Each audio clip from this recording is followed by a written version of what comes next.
गोटे दिन में दुईटी एटीएम रु लुट हेले पुलिस पिछा करने सत्वे चकमा दे छु मारिले लुटेरा एपरिक एक स्थान में दुर्घटनार शिकार होते गाड़ी छाड़ी फेरार हेबारे सफल होइछन्ति लुटेरा माने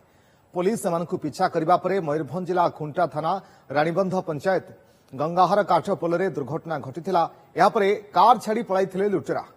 डकायत माने खसी पळाइथिबा बेले सेही गाड़ीरू मिलिछि गैस कटर मुखा स्प्रे एवं अन्यान्य सामग्री सन्देह करा जाउछि जे एमाने होउछन्ति एटीएम लुटेरा गैंगर भोर समय बालेश्वर पुलिस दुईटी टीम सेमानकु गोड़ाइबारु पळाउथिबा बेले गाड़ी दुर्घटनाग्रस्त होइतिला एवं गाड़ी रे लागिछि झारखंड नंबर गत रातिरे बालेश्वर दुईटी एटीएम काटी 20 लाख टंका लुट करिसेंति दुर्बृत्त माने बालेश्वर जिला खैरा तुड़ीगड़िया बजार एक्सिस एटीएम एवं सोर थाना मंगलपुर पीएनबी एटीएम रु लुट होइछि। कौन देखिले घटना गाड़ी एक्सीडेंट गाड़ी एक्सीडेंट किस पुलिस वाला गुड़ौले सका भोर भोर 5टा 5:30 भितर माने बाईपास देखिए पार जाऊला नदी पुल था बांस पुल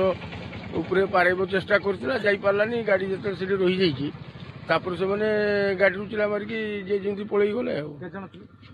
तो शुणाशुणी जो मैंने पाइखाना जाते नदी तो से कहते 3-4 जन लोक थे।